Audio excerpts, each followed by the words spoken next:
ತರಕಾರಿಗಳ ಮೇಲೆ ಅದ್ರ ಮೇಲೆ ಇದ್ರ ಮೇಲೆ ಚೆಲ್ಲಿದಂತ ವಿಷಯ ಗುಬ್ಬಿಗಳು ತಿಂದು ಅಲ್ಲೇ ಸತ್ತೋಗಿದ್ದಾರೆ. మనం కూడా ప్రతి పంట మీద విషవాయువులు జల్లి అన్నీ తింటున్నాం. ನಾವು ಕೂಡ ಹಂಗೆ ಎಲ್ಲ ತರಕಾರಿಗಳ ಮೇಲೆ ಹಾಕಿದ ವಿಷವನ್ನು ತಿಂದು ನಾವು ಬದುಕ್ತಾ ಇದ್ದೇವೆ. మనిషి ఆరోగ్యంగా ఉంటాడా? ಮನುಷ್ಯರ ಆರೋಗ್ಯವಾಗಿರ್ತಾನ? రోగాల భయంకర ರೋಗಗಳಪ್ಪ, క్యాన్సర్లు భయంకರ జబ్బులు ప్రారంభమవుతుంది. ಕ್ಯಾನ್ಸರ್, ದೊಡ್ಡ ದೊಡ್ಡ ಕಾಯಿಲೆಗಳು ಬರ್ತಾ ಇದ್ದಾವೆ. ఎందుకిది? ಯಾಕೇನು? నకిలీ ఆహారం, ಎಲ್ಲ ನಕಲಿ ಆಹಾರ. కానీ దేవుడు ಆದ್ರೆ ದೇವರು తను ప్రేమించిన ఆదాం కోసం ನಾನು ಪ್ರೀತಿ ಮಾಡಿದ ಆದಾಮನಿಗಾಗಿ రమ్యమైన ప్రతి వృక్ష ఫలాన్ని, ಸುಂದರವಾದ ಪ್ರತಿ ಹಣ್ಣಿನ ಫಲವನ್ನ, నకిలీ కాదు, ನಕಲಿ ಅಲ್ಲ, ఒరిజినల్. ಹಲ್ಲೆಲೂಯಾ. అది కూడా కడుపు నిండా తినొచ్చు. ಅದು ಹೊಟ್ಟೆ ತುಂಬಾ ತಿನ್ಬಹುದು. అన్ని ఒకటే కాదు, అన్ని అది కొంచెం ఆకాయ అని తుంచుకొని ಎಲ್ಲ ಒಂದೇ ಅಲ್ಲ, ಅದ್ ಸ್ವಲ್ಪ ವೆರೈಟಿ ಆಗಿ ಕೊಡ್ತಾರೆ. హల్లెలూయా. ఆయన ఆరోగ్యం ఎంతో బాగుంటుంది తెలుసా? ಅವನ ಆರೋಗ್ಯ ಎಷ್ಟು ಚೆನ್ನಾಗಿರುತ್ತೆ, చాలా ఆశీర్వాదకరం, ಬಹಳ ಚೆನ್ನಾಗಿರ್ತದೆ. మనకెప్పుడు తింటాం చెప్పండి? ఆ కాయలు ఫలాలు వృక్షాలు ఎప్పుడు తింటాం? ನಾವು ಯಾವಾಗ ತಿಂತೇವೆ? ఎప్పుడు నిన్ను అడ్మిట్ చేస్తారో, ಯಾವಾಗ ನಿನ್ನ ಅಡ್ಮಿಟ್ ಮಾಡ್ತಾರೋ, అడ్మిట్ అయిన తర్వాత చుట్టాలందరూ వస్తారు. ಯಾವಾಗ ನಿನ್ನ ಆಸ್ಪತ್ರೆಗೆ ಅಡ್ಮಿಟ್ ಮಾಡ್ತಾರೋ ಅವಾಗ ಬಂಧುಗಳೆಲ್ಲ ಬರ್ತಾರೆ. ಕವರ್లో ಮೂಟలు తెచ్చారు. ಅವಾಗ ಚೀಲದಲ್ಲಿ ಕೆಜಿ ತಂದು ಕೊಡ್ತಾರೆ. ಅಮ್ಮ ಬಾನಮ್ಮ అట్లా మన పరిస్థితి అలా ఉంటుంది. ನಮ್ಮ ಪರಿಸ್ಥಿತಿ ಆಗಿರ್ತದೆ. కొంచెం ఒక యాభై కొంచెం తుంచి మనం నోట్లు వేసుకున్నాం అనుకో, ಸ್ವಲ್ಪ ಮೊಸು ಸೇಬನ್ನು చేతులు తీసే ಇಷ್ಟ ಇದೆ ತೆಗೆದ್ಬಿಡು. చిన్న రొట్టె ముక్క నోట్లు వేసుకున్నాం అనుకో, ನಾವು ಸ್ವಲ್ಪ ರೊಟ್ಟಿಯ ಬ್ಯಾಗ್ బ్రెడ్ నోట్లు వేసుకున్నాం అనుకో, ಬ್ರೆಡ್ ಆಗಿ ಬಾಯ್ಲ್ ಹಾಕೊಂಡು ಇಷ್ಟ ಇದೆ ಅಂತ ಹೇಳಿ. అట్లాంటి సమయంలో మనకు దొరుకుతుంది ఫలవృక్షాలు. ಅಂತ ಸಮಯದಲ್ಲಿ ನಮಗೆ ಹಣ್ಣಿನ ಫಲ. ఆరోగ్యం కూడా ఎవరు పెడతారు మనకి? ನಾವು ಚೆನ್ನಾಗಿದ್ದಾಗ ಯಾರಾದ್ರೂ ಹಣ್ಣುಗಳು ಕೊಡ್ತಾರೋ? ఎవరు పట్టించుకోరు, ಯಾರು ಕೊಡಲ್ಲ, ಯಾರು ಕೊಡಲ್ಲ. కారణం ఏంటంటే మన పరిస్థితి అలాంటి. ಯಾಕೆಂದ್ರೆ ನಮ್ಮ ಪರಿಸ್ಥಿತಿ ಹಂಗೆ. అది దేవుడు అలా చేయలేదు. ದೇವರು ಹಾಗೆ ಮಾಡಿ, నా కుమారుడు ఎప్పుడు అన్ని ఆరోగ్యకరమైన ఆహారం తినాలి, ನನ್ನ ಮಗ ಒಳ್ಳೆ ಆರೋಗ್ಯಕರವಾದ ಆಹಾರ ಊಟ ಮಾಡಿ. అందుకని శ్రేష్టమైన ఆహారం పెట్టాడు. ಅದಕ್ಕೆ ದೇವರು ಶ್ರೇಷ್ಠವಾದ ಆಹಾರ.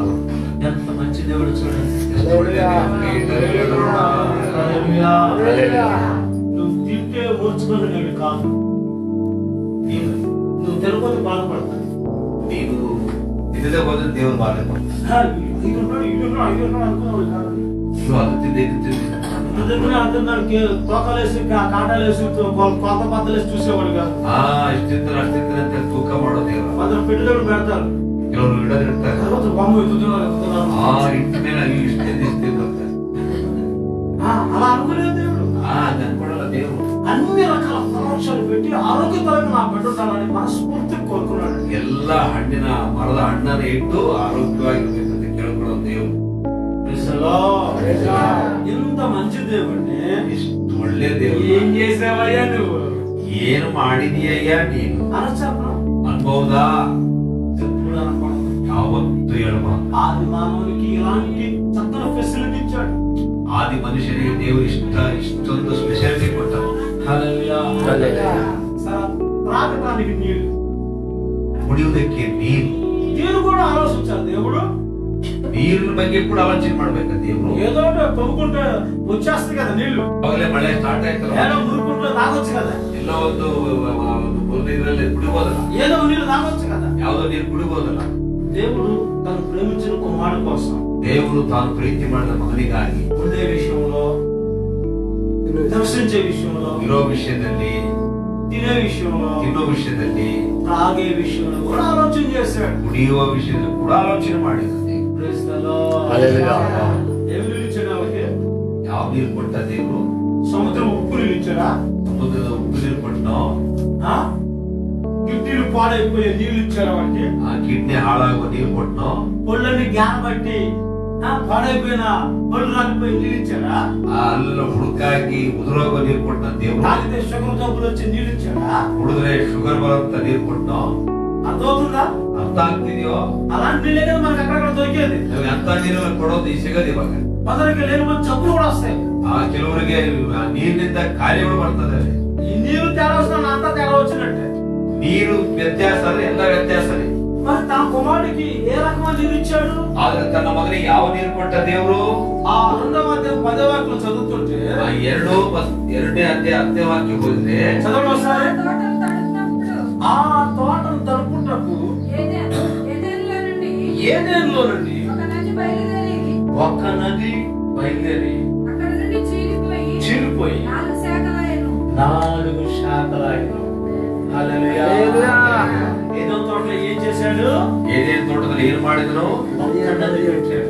ಒಂದು ನದಿಯನ್ನು ಇಟ್ಟನು. కొండ చెరువులో నుంచి, ಬೆಟ್ಟದ ಒಂದು ప్రశాంతమైన చెట్ల వేరలో నుంచి, ಒಳ್ಳೆ ಪ್ರಶಾಂತವಾದ సకల వృక్షాల మధ్యలో నుంచి, ಆ ಮರಗಳ ವೃಕ್ಷಗಳ ಮಧ್ಯದಿಂದ ఒక నదిని పార చేశాడు. ಒಂದು ನದಿಯನ್ನು ಹರಿಯುವ ಹಾಗೆ ಮಾಡಿದ ದೇವರು.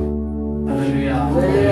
ఆ ఒక్క నది 4 శాఖలైపోయింది. ಆ ಒಂದು ನದಿ 4 ಶಾಖೆಯಾಯಿತು. నదుల్లో నీరు ఎలా ఉంటుంది? ನದಿ ನೀರು ಹೇಗಿರುತ್ತೆ?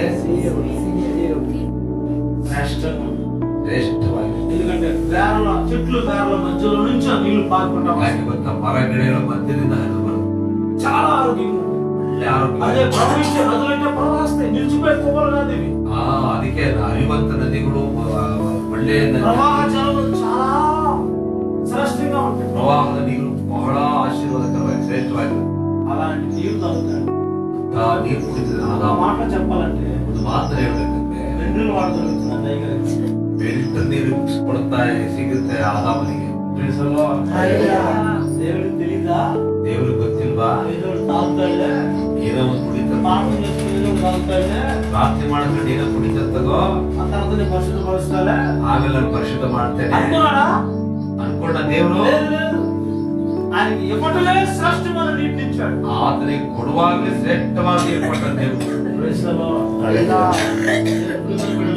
ದೇವರ ಪ್ರಿಯ ಮಕ್ಕಳೇ, ఆలోచించండి, ಆಲೋಚನೆ ಮಾಡ್ರಿ. దేవుడు ఎంత సున్నితమైన చిన్న చిన్న విషయాలు కూడా పట్టించుకున్నాడు. ದೇವರು ನಮಗೋಸ್ಕರ ಸಣ್ಣ ಸಣ್ಣ ವಿಷಯಗಳನ್ನ ಹಂಚಿಕೊಡ್ತಿದ್ದಾನೆ. ఆయన ఆ రోజే కాదు, ಆತನು ಆವತ್ತಲ್ಲ ఈ రోజు కూడా అలాగే ఆలోచిస్తున్నాడు. ಇವಾಗಲೇ ಹಾಗೆ ದೇವರು ఏం తిన్నాను నా బిడ్డలో, ಏನ್ ತಿಂದ್ರು ನನ್ನ ఏం ಮಕ್ಕಳು, త్రాగుతున్నాను నా బిడ్డలో, ಏನು ಕುಡಿದ್ರು ನನ್ನ ಮಕ್ಕಳು, ఎలాంటి ఆహారం వాళ్ళకు దొరుకుతుందా? ಎಂತ ಆಹಾರ ತಿಂತಾರೆ. అయ్యో మంచి గోధుమ పంట వీళ్ళు తృప్తి పరచాలి అనుకుంటున్నాడు. ಓ ಒಳ್ಳೆ ಗೋಧಿ ದೇವ್ರನ್ನ ತೃಪ್ತಿ ಪಡಿಸ್ಬೇಕಂತ, ఆరోగ్యకరమైన ఆహారాన్ని వాళ్ళని కోరుకుంటున్నాడు. ಆರೋಗ್ಯವಾದ ಆಹಾರವನ್ನು ಕೊಡ್ಬೇಕಂತ, శ్రేష్టమైన జీవితాన్ని కావాలని కోరుకుంటున్నాడు. ಶ್ರೇಷ್ಠವಾದ ಜೀವಿತ ಬೇಕಂತ ఆయన ಕೇಳ್ತಾನೆ. ఆలోచనలు మనుషుల పట్ల ఎప్పుడూ స్వల్పమైనగా ఉండవు. ಆತನ ಆಲೋಚನೆಗಳು ಮನುಷ್ಯನ ವಿಷಯವಾಗಿ ಕ್ಷಣಿಕವಾಗಿರೋದಿಲ್ಲ. ఎన్నడూ మనిషిని తక్కువ చూపు చూడలేదు. ಯಾವತ್ತು ಮನುಷ್ಯನ ಸಣ್ಣ ದೃಷ್ಟಿನ ನೋಡುವುದಿಲ್ಲ. హల్లెలూయా, హల్లెలూయా. అందరితో వదిలేసారా? ಅಲ್ಲಿಗೆ ಬಿಟ್ಬಿಟ್ಟು దేవుడు ఏం చేశాడంటే, ದೇವರು ಏನ್ ಮಾಡಿದ್ದಾರೆ? చల్లన పూటగా ಸಾಯಂಕಾಲ ತಣ್ಣೆ ತಂಗಾಳಿ ప్రశాంతమైన సమయాల్లో ಶಾಂತವಾದ ಸಮಯದಲ್ಲಿ ఆదాముతో మాట్లాడడానికి వచ్చాడు. ಆದಾಮನೊಟ್ಟಿಗೆ ಮಾತಾಡೋದಕ್ಕೆ 3వ అధ్యాయం 8వ వాక్యంలో ఈ విషయం రాయబడి ఉంది. 3ನೇ ಅಧ್ಯಾಯ 8ನೇ ವಾಕ್ಯದಲ್ಲಿ చల్లపూటన వేళ దేవుడు మనిషిని దర్శించడానికి వచ్చేవాడు. ತಂಪಾದ ಸಮಯದಲ್ಲಿ ప్రశాంతమైన సమయంలో వచ్చేవాడు. ಶಾಂತವಾದ ಸಮಯದಲ್ಲಿ ದೇವರು ಮನುಷ್ಯರನ್ನು ಬಂದ. ఎందుకంటే స్నేహం చేశాడు. ಯಾಕೆ? ಸ್ನೇಹವನ್ನು ಮಾಡೋದಕ್ಕೆ. అర్థమైందా? ಅರ್ಥ ಆಯ್ತಾ? మనుషులకి చేశాను, ಮನುಷ್ಯರನ್ನು ಮಾಡಿದೆ, సరే అన్నప్పుడు ఒకడు ఎంత కూడా బతుకుతాడు, ಅವನು ಹೆಂಗೋ ಬದುಕ್ತಾನೆ, నేను పరలోకంలో నేను ఎప్పుడు బిజీగా ఉంటాను, ಪರಲೋಕದಲ್ಲಿ ನಾನು ಬ್ಯುಸಿಯಾಗಿರ್ತೇನೆ, చాలా నేను దేవదూతలందరూ కలిసి ఉంటాం, ಬಹಳ ದೇವದೂತರು ఈ మట్టి మనిషి కోసం ఏంటో వాడు బ్రతకాడు అనుకున్నాడా? ಈ ಮಣ್ಣಿನ ಮನುಷ್ಯ ಹೆಂಗೋ ಬದುಕ್ತಾನೆ ಅನ್ಕೊಂಡ ದೇವರು ఆయన ఏం చేశాడంటే, ಅದನ್ನ ಏನ್ ಮಾಡಿದಂದ್ರೆ మనిషి స్నేహం కోరి భూమి మీద దిగి వచ్చాడు. ಮನುಷ್ಯನ ಸ್ನೇಹವನ್ನ ಕೇಳಿಕೊಂಡು ಭೂಮಿ ಮೇಲೆ ಬಂದನು. ఎవరి స్నేహం? ಯಾವ ಸ್ನೇಹ? మట్టి మనిషి స్నేహం. ಮಣ್ಣಿನ ಮನುಷ್ಯನ ಸ್ನೇಹ. హల్లెలూయా. ఎంత గొప్ప దేవుడు అంటే మన దేవుడు. ದೊಡ್ಡ ದೇವರು ಯೇಸು ಸ್ವಾಮಿ. మనుషులతో స్నేహం, ಮನುಷ್ಯರೊಟ್ಟಿಗೆ ಸ್ನೇಹ. చల్ల పూటగాలు వచ్చేవాడు. ಗಾಳಿಯಲ್ಲಿ ಬರ್ತಾ ಇತ್ತು. పరలోకంలో జరిగే విషయాలన్నీ ఆదాంతో చెప్పేవాడు. ಪರಲೋಕದಲ್ಲಿ ನಡೆಯುವಂತ ವಿಷಯ ಎಲ್ಲ ಮಣ್ಣಿನ ಮನುಷ್ಯನ ಹತ್ರ ಹೇಳ್ತಾ ಇದ್ದ. నేను చెప్పకపోతే అక్కడ పరలోకం ఆగిపోద్ది, సరే ఆ పరలోక గవర్నమెంట్ ఆగిపోద్దా? ಇವ್ನಿಗೆ ಹೇಳದೆ ಹೋದ್ರೆ ಪರಲೋಕ ಸರ್ಕಾರ ನಿಂತೋಗುತ್ತಾ? పరలోకం తక్కువైపోతుంది ఇది చెప్పకపోతే ఇది ಹೇಳದೆ ಹೋದ್ರೆ ಪರಲೋಕದ ಕಡಿಮೆ ಆಗ್ಬಿಡುತ್ತೋ దేవుడు అనుకున్నాడు ದೇವರು ಅನ್ಕೊಂಡ నా కుమారుడు కాబట్టి చెప్పుకుంటాను ఈ విషయాలు ನನ್ನ ಮಗನಲ್ಲದೆ ನಾನು ಇನ್ಯಾರಿಗೆ ಹೇಳ್ಬೇಕು హల్లెలూయా స్నేహం ಸ್ನೇಹ సహవాసం ಸಹವಾಸ ఆదాము కూడా ಆಮೇಲೆ ಆದಾಮ ఆ ఏదోంలో జరిగే సన్నివేశాలన్నింటినీ ಏನೇನು ಮನದಲ್ಲಿ ನಡೆಯುವಂತೆಲ್ಲವನ್ನ జంతువుల మధ్య జరిగే పరిమాణాలన్నింటినీ ನಮ್ಮ ಪ್ರಾಣಿಗಳ ಮಧ್ಯೆ ನಡೆಯುವಂತೆಲ್ಲ పక్షుల మధ్య జరిగే విషయాలన్నింటినీ పక్షిಗಳ మధ్య ನಡೆಯುವ ಎಲ್ಲ ವಿಷಯವನ್ನ అది ఎలా చేసిందో ఇది ఎలా చేసిందో అన్నిటి విషయం దేవుడికి చెప్తా ఉన్నాడు. ಅದಂಗಾಯ್ತಪ್ಪ ಇದಿಂಗಾಯ್ತಪ್ಪ ಎಲ್ಲ ವಿಷಯ ದೇವರಿಗೆ ಹೇಳ್ತಾ ಇದ್ದ. హల్లెలూయా ఇద్దరు మనసులు కలిసి ఉంటే ಇಬ್ರು ಮನಸ್ಸು ಒಂದಾಗಿ మనసులు కలిసేవంటే ಮನಸ್ಸು ಒಂದಾದ್ರೆ ముచ్చట్లు ప్రారంభం అవుతుంది. ಒಂದು ಪ್ರೀತಿ ಪ್ರಾರಂಭವಾಗ್ತದೆ.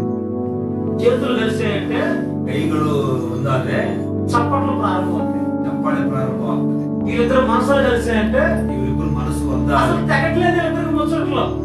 ಇವ್ರು ಮನಸ್ಸು ಒಂದಾದ್ರಿಂದ ಇವ್ರ ಪ್ರೀತಿ ಕಡಿಮೆ దేవుడు ಆಗಿದೆ. చెప్పే చెప్తాడు, ఏం చెప్పే చెప్తా ఉన్నాడు. ಈತನ ಹೇಳೋದು ಹೇಳ್ತಿದ್ರೆ ಅವನು ಹೇಳೋದು ಹೇಳ್ತಾ ಇದ್ದಾರೆ. హల్లెలూయా ఇట్లాంటి స్నేహాన్ని దేవుడు కోరుకుంటూ వచ్చాడు. ಇಂಥ ಒಂದು ಸ್ನೇಹವನ್ನು ದೇವರು ಕೇಳಿಕೊಂಡು ಬಂದ. Praise the lord. హల్లెలూయా ఎంత గొప్ప దేవుడండి మన దేవుడు. ಎಷ್ಟು ದೊಡ್ಡ ದೇವರು ನಮ್ಮ ಯೇಸು ಸ್ವಾಮಿ. అన్నమాట ನಾವು ಅನ್ಕೊಳ್ತೇವೆ ఏం తెలుసు నా బాధలు, ಏನು ಗೊತ್ತು ನನ್ನ ಬಾಧೆ, నా పాటలు నేను పడతాను, ನನ್ನ ಹಾಡನ್ನ ಹೇಳ್ತೇನೆ, నా ఇబ్బందులు నేను అనుభవిస్తాను. ನನ್ನ ಕಷ್ಟನ నా ಅನುಭವಿಸ್ತೀನಿ. గురించి ఎప్పుడు ఆలోచిస్తాడా? ನನ್ನ ಬಗ್ಗೆ ಯಾವತ್ತಾರು ಆಲೋಚನೆ ಮಾಡ್ತಾನ? ఇప్పుడు నా గురించి ఏదైనా సంభాషణ దొరుకుతుందా?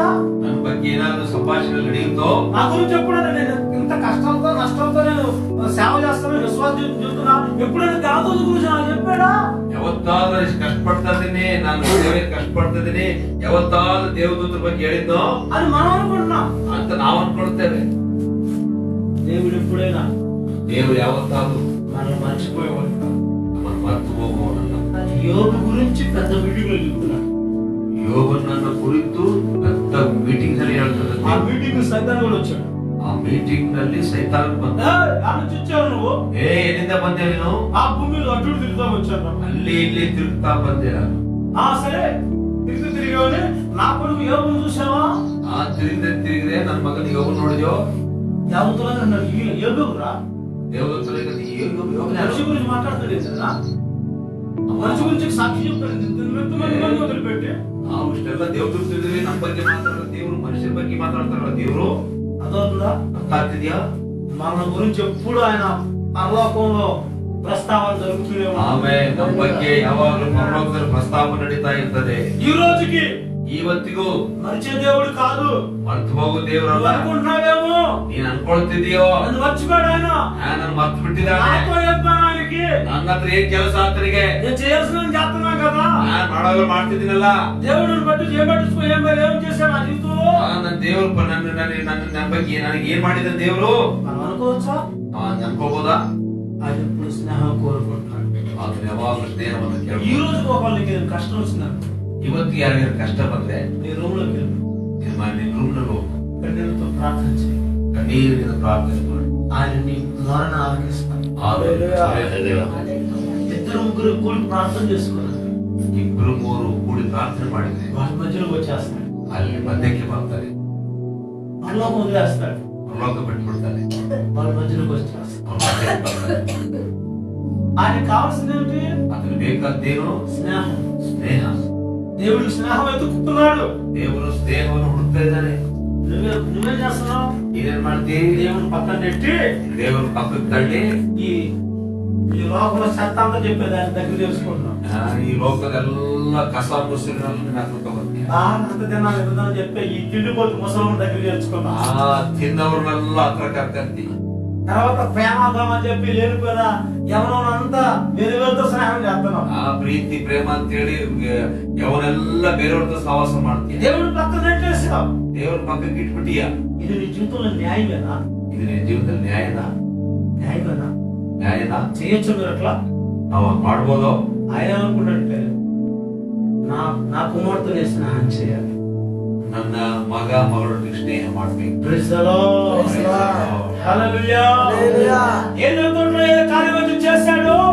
ಏದೇನ್ ತೋಟದಲ್ಲಿ ಯಾವ ಕಾರ್ಯವನ್ನು ಮಾಡಿದನೋ ಈ ಗುಡಾರ పైన మనం వేసాం. ಈ ಒಂದು ಮನೆ ಮೇಲೆ ಗುಡಾರವನ್ನು ಹಾಕಿದ್ದೇವೆ. తొందరలో అది ఓపెన్ చేయబడబోతుంది. ಬೇಗ ನಾವು ಅದನ್ನ ಓಪನ್ ಮಾಡ್ತಾ ಇದ್ದೇವೆ. ఎందుకంటే అది ಯಾಕೆ ಅದು ప్రత్యక్ష గుడారం వేయబడి ఉంది. ಪ್ರತ್ಯಕ್ಷ ಗುಡಾರ ಹಾಕಲ್ಪಟ್ಟಿದೆ. ఎందుకంటే అది ಯಾಕೆ ಅದು దేవుడు తన ప్రజల మధ్యలో నివసించడానికని. ದೇವರು ತನ್ನ ಮಕ್ಕಳ ಮಧ್ಯದಲ್ಲಿ ನಿವಾಸ ಮಾಡುವುದು. ఆయన వస్త్రపు చెంగు ఆ మందిరంలో దించాలని. ಆತನ ವಸ್ತ್ರದ ನೆರಗಿ ಮಂದಿರದಲ್ಲಿ ఆయన స్వరము అక్కడ వినిపించాలని. ಆತನ ಸ್ವರವನ್ನು ಕೇಳಿಸಬೇಕು. తన ప్రజల మధ్య నివాసం చేయాలని, సహవాసం చేయాలని ఇవన్నీ ఏర్పాటు చేయబడుతున్నాయి. ತನ್ನ ಪ್ರಜೆಗಳ ಮಧ್ಯದಲ್ಲಿ ವಾಸ ಮಾಡಬೇಕಂತ ಇವೆಲ್ಲ ಏರ್ಪಾటు ಆಗ್ತಾ ಇದೆ. హల్లెలూయా. ఎందుకు చేసుకున్నాం ఇవన్నీ? ಯಾಕೆ ಮಾಡ್ಕೊಳ್ತಾ ಇದ್ದೀವಿ ಇವನ್ನೆಲ್ಲ? సహవాసం కోసం. ಸಹವಾಸ ಸ್ನೇಹಕ್ಕಾಗಿ. ఈ చివరి దినాల్లో ಈ ಕೊನೆಯ ದಿನಗಳಲ್ಲಿ ఎంత ఎక్కువసారి మన సహవాసం కూడుకోగలుగుతామో ಎಷ್ಟು ಸಾರಿ ನಾವು ಸಹವಾಸದಲ್ಲಿ ಕೂಡ್ಕೊಳ್ತೀವಿ అంత ఎక్కువగా మనం సమిష్టిగా మనం కూడుకొని ప్రార్థన చేయాలి. ಅಷ್ಟು ಹತ್ತಿರವಾಗಿ ನಾವು దేవుడు మనతో స్నేహించాలని కోరుకుంటున్నాడు. ದೇವರು ನಮ್ಮ ಸ್ನೇಹವನ್ನು ಕೇಳ್ಕೊಳ್ತಿದ್ದಾನೆ. ఆ రోజు ఆదాముతో కూడా చల్లపటి వల్ల వచ్చి మాట్లాడిన దేవుడు, ಆವತ್ತು ಆದಾಮನ ಹತ್ರ ತಂಗಾಳಿಯಲ್ಲಿ ಬಂದು ಮಾತಾಡಿದ ದೇವರು, తన స్నేహాన్ని కోరుకుంటూ ఆశపడిన దేవుడు, ತನ್ನ ಸ್ನೇಹವನ್ನ ಕೇಳಿಕೊಂಡು ಆಶೆಪಟ್ಟ ದೇವರು ఈ రోజుకి స్నేహాన్ని కోరుకుంటూనే ఉన్నాడు. ಇವತ್ತಿಗೂ ಸ್ನೇಹವನ್ನು ಕೋರ್ಕೊಳ್ತಾನೆ ಇದ್ದಾನೆ. ఆయనతో నువ్వు స్నేహం చేస్తావా? ಆತನೊಟ್ಟಿಗೆ ಸ್ನೇಹ ಮಾಡ್ತೀಯೋ? యేసు ప్రభు ఎవరు? ಯೇಸು ಸ್ವಾಮಿ ಯಾರು?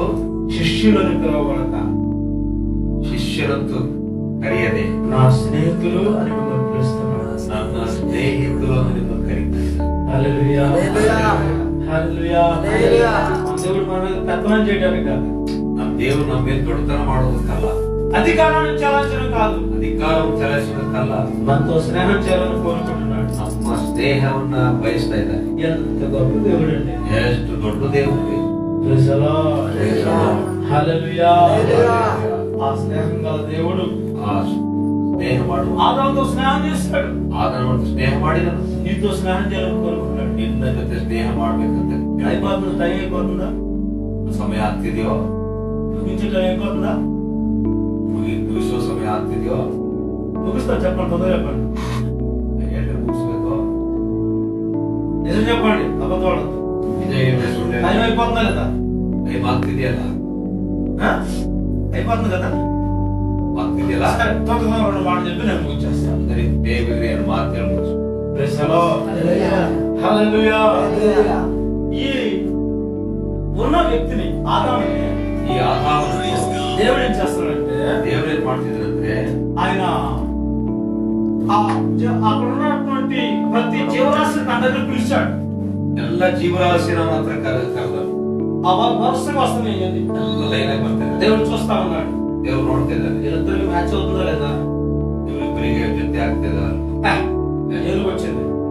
ಆನೆ ಬಂತ. నా కొడుకు అందంగా ఉన్నాడు, ನನ್ನ మಗ ಏನೋ ಚೆನ್ನಾಗಿದೆ, ఇదేమో షార్ట్ అని శివులు వేసుకుని వచ్చింది, ಏನು ಇಂತ ದೊಡ್ಡ ಕಿವಿ పెద్ద స్తంభాలు ఆ కాలు వేసుకొచ్చింది, ಕಂಬದಾಗ ಕಾಲು, ఎంత పెద్ద గోడ పట్టేసుకొచ్చింది, ಬಾಡಿಯ ಬಟ್ಟೆ, పెద్ద పైపులాగా తొడ వేసుకొచ్చింది. ಪೈಪ್ ಇದ್ದಾಗ ಸೊಳ್ಳೆ ಇದೆ. ఆ వాడికి సెట్ కాదు. ನಮ್ಮ ಮಗನಿಗೆ ಸರಿ ಹೋಗಲ್ಲ. అది దాన్ని దాటేస్తున్నాడు. ಅದನ್ನ ಮುಂದೆ ಹಾಕಿಕೊಂಡು ఆదాముతో చెప్పాడు, ಆದಾಮಂತ నువ్వు వాటికి పేర్లు పెట్టాయా అన్నాడు.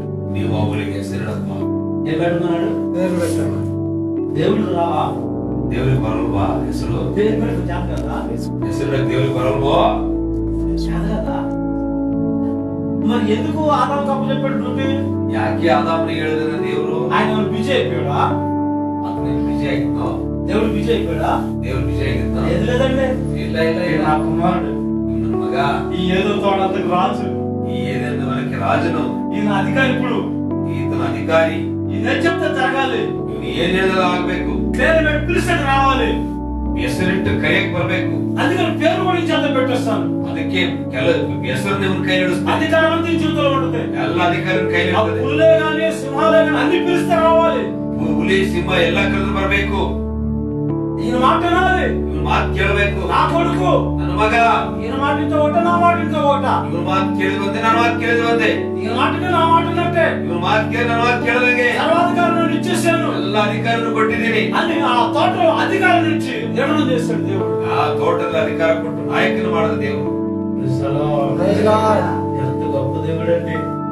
ದೊಡ್ಡ ದೇವ್ರಿ, ఇవన్నీ నీకు తెలిసినవి, ಇವೆಲ್ಲ ನಿನ್ಗೆ ಗೊತ್ತಿರವೆ. కొత్త ఏం చెప్పడం లేదు. ಹೊಸದೇನು ಹೇಳ್ತಾ ಇಲ್ಲ. ఆయన ప్రేమ ఒకసారి తలపోసుకున్నాను.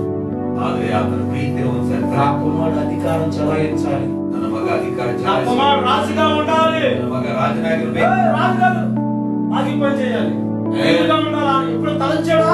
ರಾಜನೆಲ್ಲ ಅವನು ದಾಸನಾಗಿರ್ಬೇಕು, ಕೆಲಸಗಾರ. రాజు అయితే నేనే ఉండాలి కానీ నా కొడుకును కూడా అనుకున్నాడా? ನಾನೇ ರಾಜನಾಗಿರ್ಬೇಕು, ನನ್ನ ಮಗ ಇರ್ಬಾರ್ದು ಅಂತ ఈ ಅನ್ಕೊಂಡು సృష్టి అంతా నాది, నేనే శాసించాలి అనుకున్నాడా? ಈ ಪ್ರಪಂಚವೆಲ್ಲ ನಂದೇ, ನಾನೇ ಇರ್ಬೇಕಂತ ಅನ್ಕೊಂಡ ದೇವರು తన కుమారుడికి అధికారం అందించాడు. ತನ್ನ ಮಗನಿಗೆ ಅಧಿಕಾರ ಕೊಟ್ಟ.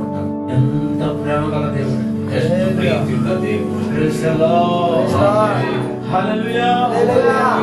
ఇంకా మనం ఆలోచన చేస్తే ಇಂದ ನಾವು ಆಲೋಚನೆ ಮಾಡಿ వచ్చిన జీవులన్నిటికీ ಬಂದಂತ ಪ್ರಾಣಿಗಳಿಗೆಲ್ಲ మ్యాచింగ్ చూస్తున్నాడు. ಹೋಲಿಕೆ ನೋಡ್ತಿದ್ದಾನೆ. ఏనుగు సెట్ కాదు మా వాడికి. ಆನೆ ಜೊತೆ ಸೆಟ್ ಆಗಲ್ಲ ಹುಡುಗನಿಗೆ. సరే కోతే సెట్ ఇద్దామా? ಕೋತಿ ಜೊತೆ ಸೆಟ್ ಆಗುತ್ತೇನೋ. ఇది ఎగురుతుంది, ఇంటికి చేతులు కాలుతో నడుస్తుంది. ಇದು ಎದುರ್ತದೆ, ಆ ಕಡೆ ಈ ಕಡೆ ಹಾರಾಡ್ತದೆ. ಇದು ఇటువంటి జబ్బులు చేస్తుంది. ಆ ಕಡೆ ಈ ಕಡೆ ಹಾರಾಡ್ತದೆ. దీన్ని పెట్టి సెట్ అవుతాం చూశాడు. ಇದರಿಂದ ಸೆಟ್ ಆಗಿ దీని బుద్ధులు సరిలేదు. ಕೋತಿ ಬುದ್ಧಿ ಸರಿ ಇಲ್ಲ. ఇగిలిస్తుంది, ఇగిలిస్తే సగలుతుంది. ಎಂಟది ఎప్పుడు ఇగిలిస్తాడు సగలిస్తాడు. ಯಾವಾಗ ನೋಡಿದ್ರೆ ಅಂಗಿಸ್ತಾ ಇರ್ತದೆ. మనం ఏం చేస్తే అది చేస్తుంది. ನಾವೇನ್ ಮಾಡೋದು ಮಾಡ್ತದ. దంతులు అసలు ఇక్కడ దంతులు అసలు ಈಗ ಎಗರಾಡ್ತದೆ ಆ ಕಡೆ ಈ ಕಡೆಗೆ. స్థిరంగా ఉంటుంది. ಸ್ಥಿರವಾಗಿರೋದಿಲ್ಲ ಇದು. నా కొడుకు సెట్ కాదు. ನನ್ನ ಮಗನಿಗೆ ಸೆಟ್ ಆಗುದು. అది అన్ని జంతువులు దాటేసాడు దేవుడు. ಎಲ್ಲ ದಾಟಿಸ್ತದೆ ದೇವರು ಪ್ರಾಣಿಗಳನ್ನು. ಅನ್ಕೊಂಡ సాటి సహాయం లేదే బాబా అని ఆలోచిస్తాడు. ಅಯ್ಯೋ ಇವನಿಗೆ ಸರಿಯಾದಂತ ಆಟಿಲ್ಲಪ್ಪ ಅನ್ಕೊಂಡ ದೇವರು. అని ఆలోచించాడు. ಆಲೋಚಿಸಿ నా కుమారుడికి తోడు కావాలి. ನನ್ನ ಮಗನಿಗೆ ಜೊತೆ ಬೇಕು. నేను మాట్లాడితే బాధ అంటాడు పాపం. ನಾನು ಮಾತಾಡ್ತಾ ಚೆನ್ನಾಗೇ ಇರ್ತಾನೆ. చాలా హ్యాపీ అయిపోతాడు. ಬಹಳ ಸಂತೋಷ. నేను వెళ్ళిపోతా పర్లేదు తింటే అక్కడే ఉంటాడు పాపం. ಅಯ್ಯೋ ನನ್ನ ಪರಲೋಕಕ್ಕೆ ಹೋಗ್ದೆ. ఏం చేయాలి కుమారుడు? ಏನ್ ಮಾಡ್ಬೇಕು? కొంచెం ఉండి వదిలేస్తే బాధలేదు. ಒಬ್ಬನೇ ಬಿಟ್ಟು ಚೆನ್ನಾಗಿರುತ್ತೆ. అని దేవుడి మ్యాచింగ్ చేస్తాడు. ಅದಕ್ಕೆ ದೇವರೇ ಮ್ಯಾಚಿಂಗ್ ಮಾಡ್ತಾ ಇದ್ದ. ఏది సెట్ కాలేదు. ಯಾವುದು ಸೆಟ್ ಆಗ್ಲಿಲ್ಲ. మనవాళ్ళు కూడా చెప్పులు అరిపోయిందాక పిల్లలు ఎదుగుతా ఉంటారు. ನಮ್ಮವ್ರು ಕೂಡ ಚಪ್ಪಲಿ ಹರಿಯವರೆಗೂ ಹುಡುಗಿ ಹುಡುಕ್ತಾರೆ. ఆ సెట్ కాలేదు, సెట్ కాలేదు, సెట్ కాలేదు. ಸೆಟ್ ಆಗ್ಲಿ ಸೆಟ್ ಆಗ್ಲಿ చివరికి తీసుకొచ్చి దరిద్రం తెచ్చి ఇంట్లో పెడతారు. ಹುಡುಕಿ ಹುಡುಕಿ ಹುಡುಕಿ ಲಾಟಿ ದರಿದ್ರ ತಂದು ಮನೆಗೆ ಇರ್ತಾರೆ. ఏదైతే ఉందో కూడా అది ఆ దరిద్రం వచ్చి కూర్చోండి. ಯಾರನ್ನ ಬೇಡ ಅಂತಾರ ಅವ್ರನ್ನೇ ತಂದು ಮನೆಗೆ ಇರ್ತಾರೆ. కానీ దేవుడు మాత్రం ಆದ್ರೆ ದೇವರು ಮಾಡ್ತಾರೆ. అలా గాఢముద్ర ಗಾಢನಿದ್ದೇನು ತರ ಮಾಡಿ సుందరమైన స్త్రీని తయారు చేసి ಸುಂದರವಾದಂತ ಸ್ನೇಹ ಮಾಡಿ ఆయన ప్రక్కన నిలబెట్టాడు. ನಾನು ಪಕ್ಕದ ನಿಲ್ಲಿಸಿದೆ. హల్లెలూయా. నాన్నమణి, సుందరవతి, ಓ ಸುಂದರವತಿ, నా మాంసంలో మాంసమా, ನನ್ನ ಮಾಂಸದಲ್ಲಿ ಮಾಂಸವೇ, నా రక్తంలో రక్తమా, నా ఎముకలో ఎముక. ಎಲುಬಿನಲ್ಲಿ ఆ, కవిత్వం వస్తుంది మనోడికి. ಕವಿ ಹಾಡು ಹಾಡು ಹೇಳ್ತಾನ. ಹಾಡು సుందరమైన తను చూసుకొని కవిత్వం అందుతున్నాడు. ಅವಳು ನೋಡಿ ಹಾಡು ಬರೀತದ. ಹಾಡು ఆమె చక్కని పేరు పెట్టేశాడు. ಆಕೆಗೆ ಒಂದು ಒಳ್ಳೆ ಹೆಸರಿಟ್ಟ. Praise the lord. జీవంలో ప్రతిదానికి నీవే తల్లి అమ్మ. ಎಲ್ಲ ಜೀವ ಇವತ್ತು ಎಲ್ಲರೂ ನೀನೇ ತಾಯಿ ಅಮ್ಮ. చూడండి దేవుని మ్యాచింగ్ ఎంత బాగుంది. ನೋಡು ದೇವರ ಮ್ಯಾಚಿಂಗ್ ಹೆಂಗಿದೆ. ఈ రోజు కూడా ಇವತ್ತು ಕೂಡ నువ్వు ఆయన మీద ఆధారపడితే ನೀನು ಆತ ಮೇಲೆ ಆಧಾರ ಪಡ್ತೀನಿ. నీకు కావాల్సిన సాధ్య సహాయం దేవుడు చూస్తాడు. ನಿನಗೆ ಬೇಕಾದಂತ ಸಾಟಿಯ ಸಹಾಯ ದೇವರು ನೋಡ್ತಾನೆ. నువ్వు వల్లేయాల్సిన పని లేదు. ನೀವು ಬಲಿಯಾಕ ಕೆಲಸ ಇಲ್ಲ. జాలించడం జరుగుతున్నాయి. ನೀನು వల్లేయాల్సిన అవసరం లేదు. ಕಾಳಾಕಿ ಬಲಿ ಹಾಕಬೇಕಾದ ಅವಶ್ಯಕತೆ ಇಲ್ಲ. నీ ప్రయత్నం చేసిన పని లేదు. ನೀವು ಪ್ರಯತ್ನ ಮಾಡೋ ಕೆಲಸ ಇಲ್ಲ. ప్రేమలో దామనని లేని చెత్త మీద వేసుకోవాల్సిన అవసరం లేదు. ಪ್ರೀತಿ ಪ್ರೇಮ ಎಲ್ಲ ಕಸ ಇದ್ದ ಹಾಗೆ పవిత్రంగా ఉందాం. ಪವಿತ್ರವಾಗಿ ನೋಡೋಣ. పెద్దోళ్ళు మన జీవితాన్ని అప్పచెబుతాం. ದೊಡ್ಡವರು ನಮ್ಮ ಜೀವನ ಕೊಡೋಣ. శ్రేష్టమైన పరిశుద్ధమైన వివాహాలు చేసుకుందాం. ಶ್ರೇಷ್ಠವಾದ ಪರಿಶುದ್ಧವಾದ అది కావాలని ప్రార్థన చేసుకోండి. ಬೇಕಾದ್ರೆ ಪ್ರಾರ್ಥನೆ ಮಾಡ್ಕೊಳ್ಳಿ. ఎలాంటి వ్యక్తిగా ప్రార్థన చేసుకోండి. ಎಂತ ವ್ಯಕ್ತಿ ಬೇಕು ಪ್ರಾರ್ಥನೆ ಮಾಡ್ಕೊಳ್ಳಿ. దేవుని పాదాలలో పెట్టాలి. ದೇವರ ಪಾದದಲ್ಲಿ ಇರ್ತೀವಿ. మీరు అనుకున్నారంటే ఊహితానికి ఎక్కువగా నీకు చేయడానికి సిద్ధంగా ఉన్నాడు. ನೀನು ಅನ್ಕೊಳ್ಳೋದಕ್ಕಿಂತ ಊಹೆ ಮಾಡೋದಕ್ಕಿಂತ ಹೆಚ್ಚಾಗಿ ಮಾಡೋದು. ఆయన చుట్టూ నీ వివాహ జీవితంలో నెరవేర్చబడాలి. ಆತನ ಚಿತ್ತ ನಿನ್ನ ಮದುವೆಯ ಜೀವಿತ ನೆರವೇರಿಸಲ್ಪಡಬೇಕು. దేవుడు మీరు అనుకోవచ్చు, ನೀವು నా ಅನ್ಕೊಳ್ಬಹುದು, పిల్లలు పెళ్లి కావట్లేదే, ನನ್ನ మగನಿಗೆ దేవుడు ఏం చేస్తున్నాడు, దేవుడు ఏం ಮಾಡ್ತಾನೆ? ఎప్పుడు చేస్తాడు, ಯಾವ ಮಾಡ್ತಾನೆ? ఎప్పుడు దాటేస్తాడు, ಯಾವ ದಾಟಿಸ್ತಾನೆ? అందుకు బాధపడుతున్నావేమో. ಅಂತ ಬಾಧೆ ಪಡ್ತಾ ಇದೆಯೇನೋ. నువ్వు ప్రార్థనలు ఆయన సందులో పెట్టు, ఆయనతో చెప్పు, ಪ್ರಾರ್ಥನೆಯಲ್ಲಿ ಆತನ ಸನ್ನಿಧಿಯಲ್ಲಿ ಹೇಳು. నువ్వు ఊహించిన దానికంటే శ్రేష్టమైన జోడి మీ కుటుంబంలో పెడతాడు. ನಿನ್ನ ಊಹೆಗಿಂತ అద్భుతవాదంత జోడి నిನ್ನ కుటుంబದಲ್ಲಿ ఇది ತಂದ. వీడు పర్సనల్ ಇದು వాడే చూసుకుంటాడులే. అనుకోలా దేవుడు, ಅವನೇ ఆయనే మ్యాచింగ్ చేసుకున్నాడు. సెలక్షన్ ఆయనదే, దేవుడే సెలక్షన్, ದೇವರೇ ಸೆಲೆಕ್ಷನ್ దేవుడే మ్యాచింగ్ చేసుకున్నాడు. ದೇವರೇ ಮ್ಯಾಚಿಂಗ್ ಮಾಡಿದನು. వ్యక్తిగత విషయాలు కూడా ఎంటర్ అవుతాడు. ವ್ಯಕ್ತಿಗತವಾದ ವಿಷಯದಲ್ಲಿ మన సొంత విషయాలు కూడా పట్టించుకుంటాడు. ನಮ್ಮ ಸ್ವಂತ ವಿಷಯಗಳು ಇಟ್ಕೊಳ್ತಾನೆ. నాకెందుకు అనుకోడు, ನನಗೆ ಯಾಕೆ ಅಂತ నీ హృదయపు రహస్య విషయాలు పట్టుకుంటాడు. ನಿನ್ನ ಹೃದಯ ರಹಸ್ಯಗಳು నీ ಇಟ್ಕೊಳ್ತಾನೆ. మనసుని ఎరిగిన దేవుడు, ನಿನ್ನ ಮನಸ್ಸನ್ನ నువ్వు ఏ ದೇವರು మంచిని కోరుకుంటా ఆ మంచిని చేయాలని ఇష్టపడతాడు. ಏನು ಬಯಸ್ತಿದ್ರೆ ಮಾಡುವಂತ ದೇವರು. ఎంత గొప్ప దేవుడు అండి దేవుడు. ಎಷ್ಟು ಒಳ್ಳೆ ದೇವರು ನಮ್ಮ ದೇವರು. హల్లెలూయా, హల్లెలూయా, హల్లెలూయా. దేవుని ప్రేమను బిడలారా, ದೇವರ ಪ್ರೀತಿಯ ಮಕ್ಕಳೇ, ఆయన ప్రేమను ఎప్పుడు తోరణాలు, ಆತನ ಪ್ರೀತಿಯಲ್ಲಿ ಯಾವತ್ತೂ ಅಲಕ್ಷ್ಯ ఈ ಮಾಡಲ್ಲ. రోజు కూడా ಇವತ್ತಿಗೂ ಕೂಡ అదే ప్రేమను చూపి ಅದೇ ಪ್ರೀತಿಯನ್ನು ತೋರಿಸು. ఆదాము ఏదైతే కోల్పోయాడు, ಆದಾಮ ಏನನ್ನು ಬಿಟ್ಟು ಕಳೆದುಕೊಂಡು దేవునికి దూరం అయ్యాడు, ಯಾವುದಕ್ಕೆ ದೂರವಾದನು అవన్నీ తిరిగి ಅವೆಲ್ಲವನ್ನು ತಿರುಗಿ మీకు కావాలని కోరిక లేదా? మీకు ಬೇಕಂತ ನಿನಗೆ ಕೋರಿಕೆ ಇಲ್ವಾ? కావాలన్న చిత్తండి, ಬೇಕನ್ನೋರು ಕೈ ಎತ್ತಿ. మంచి ఫామ్ గార్డ్ కావాలన్నాడు, ಒಳ್ಳೆ ಆ ಹಣ್ಣಿನ మంచి ತೋಟ, ఫలవృక్షాలు కావాలన్నవాడు, ಒಳ್ಳೆ ಹಣ್ಣುಗಳು ಬೇಕನ್ನೋರು, మంచి జీవజలాలు కావాలన్నవాడు. ಒಳ್ಳೆ ಜೀವಜಲ ಬೇಕನ್ನೋರು నా దేవుడు వాగ్దానం ఇస్తున్నాడు. ದೇವರು ವಾಗ್ದಾನ ಮಾಡ್ತಿದ್ದಾನೆ. ఆఖరి రక్తపు చిందించాను, ಕೊನೆ ರಕ್ತದ ಹನಿ ನಿನಗಾಗಿ ನಾನು నా ಸುರಿಸಿದ್ದೇನೆ. సంఘంలో నిన్ను పెట్టాను. ನನ್ನ ಸಭೆಗೆ ನಿನ್ನ ಇಟ್ಟಿದ್ದೇನೆ. ఇది పరలోక గవినిది, ಇದು ಪರಲೋಕದ ಗವಿ. నువ్వు ఇక్కడ అడుగు పెట్టావు, ನೀನು ಇಲ್ಲಿ ಕಾಲಿಟ್ಟಿದ್ದೀಯಾ? ఇక్కడి నుంచి నీకు అన్ని ప్రారంభమవుతుంది. ಇಲ್ಲಿಂದ ಎಲ್ಲ ಪ್ರಾರಂಭವಾಗ್ತದೆ. హల్లెలూయా, హల్లెలూయా. నీ కోసం నివాసాలు కట్టడానికి వెళ్ళాడు, ನಿನಗಾಗಿ ಮನೆಯನ್ನು ಕಟ್ಟೋದಕ್ಕೆ ಹೋಗಿದ್ದ. నీకు ఫలవృక్షాలు జీవవృక్షాలు తినిపించాలని వెళ్ళాడు, ನಿನಗಾಗಿ ನಿನಗೆ ಜೀವ ವೃಕ್ಷ ಕೊಡಬೇಕಂತ ಹೋಗಿದ್ದಾನೆ. నీకు చక్కని జీవజలాలు ఇవ్వాలని ఆశపడుతున్నాడు, ನಿನಗೆ ಜೀವ ಜಲವನ್ನು ಕೊಡ್ಬೇಕಂತ ಆಸೆ ಪಡ್ತಿದ್ದಾನೆ. నీ యొక్క ఆ ఉన్నత భవిష్యత్తు కోసం ఆశపడుతున్నాడు, ಉನ್ನತವಾದ ಭವಿಷ್ಯತ್ತಿಗಾಗಿ సంపూర్ణ భక్తి మానవుడిగా బ్రతకాలని కోరుకుంటున్నాడు. ಒಳ್ಳೆ ಭಕ್ತಿ ಮಾರ್ಗದಿಂದ నాశనమైన రాజ్యాన్ని కోసం సిద్ధపరిచాడు, ಆಶ್ಚರ್ಯವಾದ ರಾಜ್ಯವನ್ನು ನಿನಗಾಗಿ ಸಿದ್ಧ ಮಾಡಿದ್ದಾನೆ. నీ కోసం యుగాల ఆనందం కూడా అనుభూతులు నీకు ఇచ్చాడు. ನಿನಗಾಗಿ ಯುಗ ಯುಗದ ಆನಂದವನ್ನು ಅನುಭವಿಸದೆ ಕೊಟ್ಟಿದ್ದಾನೆ. ఇవన్నీ ఎవరు దొరికి తెలుసా? ಇವೆಲ್ಲ ಯಾರಿಗೂ ಸಿಗ್ತ ಗೊತ್ತಾ? దేవుని మాట ప్రక్కన పెట్టిన వాళ్ళు కాదు, ದೇವರ ಮಾತನ್ನು ಪಕ್ಕಕ್ಕೆ ಇಟ್ಟವರಿಗಲ್ಲ, ఆయన మాట విని ಆತನ ಮಾತನ್ನು ಕೇಳಿ సంఘంలో స్థిరపరచబడి ಸಭೆಯಲ್ಲಿ ಸ್ಥಿರಪಡಿಸಲ್ಪಟ್ಟು మారు మనసు పొంది ಮಾನಸಾಂತರ ಹೊಂದಿ బాప్తిసం పొంది ಪರಿಶುದ್ಧಾತ್ಮ అభిషేకం పొందుకొని ಅಭಿಷೇಕ లోకానికి వేరుగా బ్రతికి ಲೋಕಕ್ಕೆ ಪ್ರತ್ಯೇಕವಾಗಿ ಬದುಕಿ చక్కగా శ్రేష్టంగా దేవుని నమ్మకం బ్రతికితే, ದೇವರಲ್ಲಿ ಶ್ರೇಷ್ಠವಾಗಿ ముడత మచ్చ డాగు లేకుండా నువ్వు జీవిస్తే, ಮಡತೆ ಮಚ್ಚೆ ಡಬ್ಬದಲ್ಲಿ ಜೀವಿಸಿದ್ರೆ, ఆ పరలోక ధనంతో సమంగా ఉన్న ఈ సంఘంలో నువ్వు స్థిరపరచబడితే, ಆ ಪರಲೋಕಕ್ಕೆ ಸಾದೃಶ್ಯವಾದ ಈ ಸಭೆಯಲ್ಲಿ ಸ್ಥಿರಪಟ್ಟರೆ ఈ పోగొట్టుకున్నవన్నీ మరలా నీకు తిరిగి ఇవ్వబోతున్నాడు. ಕಳೆದುಕೊಂಡವೆಲ್ಲ ನಿನಗೆ ತಿರುಗಿ ಸಿಗ್ತವೆ. మరి ఇష్టం లేదు, ಅದು ಇಷ್ಟ ನಿಂತು నిర్ణయం లేదు, ತೀರ್ಮಾನ ನಿಂತು నువ్వు కోరుకుంటావా? ನೀನು ಕೇಳ್ಕೊಂಡು ఆదాము కోల్పోనేదే నీకు ఇస్తాడు. ಆದಾಮನ್ನು ಕಳ್ಕೊಂಡವಲ್ಲ వద్దులే అనుకున్నావా? ಬೇಡ ಅಂತ ಅನ್ಕೊಂಡ್ರೆ ఆదాము శాపాలు పొందుకున్న శాపాలను నీకు ఉంటాయి. ಆದಾಮನು ಹೊಂದ್ಕೊಂಡ ಎಲ್ಲ ಶಾಪ ನಿನಗೆ చివరికి ಕೊನೆಯದಾಗಿ దుష్టుడు వాళ్ళ అంచులకి సిద్ధపరచబడిన ఆ యొక్క మోసం చేసిన సాతాన్ యొక్క అగ్నిలోకి మనం కూడా వెళ్ళాల్సి వస్తుంది. ದುಷ್ಟನಿಗಾಗಿ ಅಪವಾದಿಗಾಗಿ ಸಿದ್ಧ ಮಾಡಲ್ಪಟ್ಟಂತ ಅಗ್ನಿ ನರಕಕ್ಕೆ ನಾವು ఇంకా చాలా విషయాలు చెప్పాలని నాకు కూడా ఆశగా ఉంది, ಬಹಳ ವಿಷಯ ಹೇಳ್ಬೇಕಂತ ಆಸೆ ಇದೆ. కానీ టైం అయిపోయింది కాబట్టి ఇంతతో సమాప్తం చేస్తున్నాను. ಆದ್ರೆ ಸಮಯ ಆಯ್ತು, ಆದ್ರಿಂದ ಇಲ್ಲಿ ಮುಗಿಸ್ತೇವೆ. దేవుడు మిమ్మల్ని దీవించండి. ದೇವರು ನಿಮ್ಮನ್ನು ಆಶೀರ್ವದಿಸಲಿ. అందరూ మోకరించండి, ಎಲ್ಲರೂ ಮೊಣಕಾಲ ప్రార్థించండి. ಪ್ರಾರ್ಥನೆ.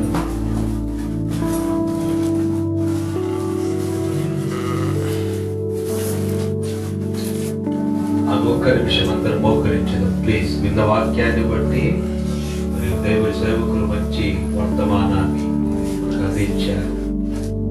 దేవుడు మమ్మల్ని ఎంతగానో ప్రేమిస్తూ ఉన్నాడని, మరి ఆదాము జీవితాన్ని ముందు పెట్టి దేవుడు ఆదాముకు కావలసిన అన్ని ప్రభు అనుగ్రహించారని వాక్యములో విన్నాము. ఒక్క నిమిషం విన్న వాక్యాన్ని బట్టి మన దేవుడు శ్రేష్టమైన వాటిని మనకు అనుగ్రహించారు. ఏదో మన మీద ప్రేమ లెక్క కాదు, ఆదాము జీవితంలో ఆ దేవునికి ఉన్న ప్రేమ, అందుకైనా మట్టిలో చేయి వేశాడు, మట్టి అయిన మమ్మలను ప్రేమించాడు. స్తోత్రం స్తోత్రం స్తోత్రం స్తోత్రం స్తోత్రం స్తోత్రం స్తోత్రం. మనము మట్టి మోకరించిన మనము ಮಟ್ಟಿ మనల్ని ఆయన ప్రేమించాడు, బొమ్మగా తయారు ಆತನು ಮಣ್ಣಾಗಿದ್ದಂತ ನಮ್ಮನ್ನು ಪ್ರೀತಿಸಿ ಬೊಂಬೆಯನ್ನಾಗಿ ಮಾಡಿ ನಮಗೋಸ್ಕರ ಎಲ್ಲವನ್ನು ಸಿದ್ಧ ಮಾಡಿದನು. ಏನೇನು ತೋಟವನ್ನು ಸಿದ್ಧ ಮಾಡಿದನು, ఏదేను వనాన్ని ప్రభు సిద్ధం చేశారు. నెమ్మదిగా ఉండాలని, ప్రశాంతంగా ఉండాలని ఒక్క మనిషి కొరకు దేవాది దేవుడు ఏదేను వనమును సిద్ధపరిచాడు. త్రాగడానికి శ్రేష్టమైన నీళ్లను ప్రభు అనుగ్రహించారు. ఒక్క నిమిషం అందరూ ప్రార్థన చేద్దాం. మరి ఆ ఒక్క మనిషి కొరకు దేవాది దేవుడు స్వర్గాన్ని విడిచిపెట్టి ఆయన యొద్దకు వచ్చారు. ఎంత ప్రేమ ఒక్క మనిషి మీద దేవునికి, ఎంత ప్రేమ! అటువంటి ప్రేమాన్ని తృణీకరించవద్దు. అటువంటి ప్రేమాన్ని, ಅಂತ ಪ್ರೀತಿ ಅನ್ನ ಇವತ್ತು ಭಾನುವಾರ ವಾಕ್ಯ ಕೇಳಿದಂತ ಪ್ರಿಯ ಮಗನೇ ಮಗಳೇ, ಅಂತ ಯೇಸುವಿನ ಪ್ರೇಮವನ್ನ ನೀನು ದೂರ ಮಾಡಿಕೊಳ್ಳಬೇಡ. ನಾಲ್ಕನೇದಾಗಿ ಸ್ನೇಹವನ್ನು ಮಾಡಿದನು. ಒಬ್ಬ ಮನುಷ್ಯನೊಟ್ಟಿಗೆ ಸ್ನೇಹವನ್ನು ಮಾಡಿದನು. దేవుని స్నేహವನ್ನು ಮಾಡುವುದಕ್ಕಾಗಿ ఇష్టపడతా ఇದ್ದಾನೆ. దేవుడు నీ స్నేహాన్ని కోరుకుంటూ ఉన్నాడు. మరి ఈ రోజు నీవు ఎవరి స్నేహాన్ని కోరుకుంటున్నావు? లోక స్నేహాన్ని కోరుకుంటున్నావా? క్షణికమైన స్నేహాన్ని కోరుకుంటున్నావా? ఒక్కసారి విన్న వాక్యాన్ని బట్టి మరి నీ కొరకు శ్రేష్టమైన ఏదైనా వనము, నీ కొరకు శ్రేష్టమైన త్రాగడానికి నీళ్లు, నీ కొరకు శ్రేష్టమైన మరి పండుగ ప్రభు ఇచ్చాడు తినడానికి. స్తోత్రము స్తోత్రము స్తోత్రము స్తోత్రము. విన్న వాక్యాన్ని బట్టి ఎంత గొప్ప దేవుడు! ఒక్కసారి విన్న వాక్యాన్ని బట్టి ఒక్కసారి చేతులెత్తి ప్రభుకు స్తోత్రం చెల్లిద్దా. స్తోత్రం స్తోత్రం స్తోత్రం. తండ్రి కుమార పరిశుద్ధాత్మ త్రయేక దేవునికి స్తోత్రాలు చెల్లిద్దా. స్తోత్రం స్తోత్రం స్తోత్రం. వాక్యము చెప్పిన దైవజనులు ప్రభు ఇంకాను ఆయా ప్రాంతాలు ప్రభు వాడుకోలాగిన స్తోత్రాలు చెల్లిద్దాం. ప్రార్థన చేసుకుందాం. ప్రేమ స్వరూపి పరిశుద్ధుడైన దేవా, ఈ ఆదివారపు ఆరాధనలో మీ దాసులను శిలువ చాటులో మరుగుపరుచుకొని ప్రభువా విలువైన మాటలు ప్రభువా ఆదాము జీవితాన్ని మా ముందు పెట్టి ప్రభువా ఆదాముని ఎంతగా ప్రేమించాము ప్రభువా. నాయన ఆదాముకు మీరు ఇచ్చిన ఫలాలు ఎటువంటివి, నీళ్ళు ఎటువంటివని ప్రభువా నాయన తండ్రి మనిషి మీద నీకున్న ప్రేమ ఎటువంటిదని ప్రభువా మీ దాసుల దగ్గర మీరు మాట్లాడారు నాయన. స్తోత్రం. అవును ప్రభువా, మట్టితో చేయబడిన మా మీద నీకెంత ప్రేమ ఉన్నదని మీరు ఈ రోజు మీ దాసుల ద్వారా మీరు మాట్లాడినందుకు స్తోత్రములు నాయన. అయితే మేమైతే ప్రభా తండ్రి కొన్ని విషయాల్లో ప్రభా ఇటువంటి మింతగా ప్రేమించిన మిమ్మల్ని ప్రభా మేమైతే మా జీవితంలో సొడుగుతూ ఉంటాం ప్రభు. మాకేం చేశావని, మమ్మల్ని త్రుసివేశావని ప్రభా ఎన్నో సందర్భాల్లో మీకు వ్యతిరేకంగా మాట్లాడి శాపానికి గురవుతున్నాం ప్రభా.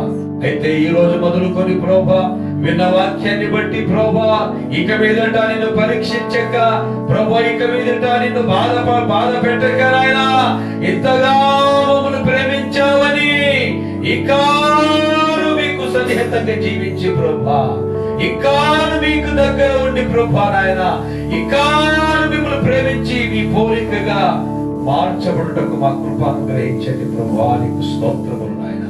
అయ్యా మనిషి జీవితం ఎంత విలువైనది, ఎంత గొప్పది అని ఒకసారి మీ చేతులు సమర్పిస్తున్నాం. మీ సేవ పరిచయంలో వాడుకోండి నాయనకు స్తోత్రములు. ఇదిగో ఈ సందర్భములు మమ్మల్ని తగ్గించుకుంటూ నీ నామాన్ని హెచ్చిస్తున్నాము.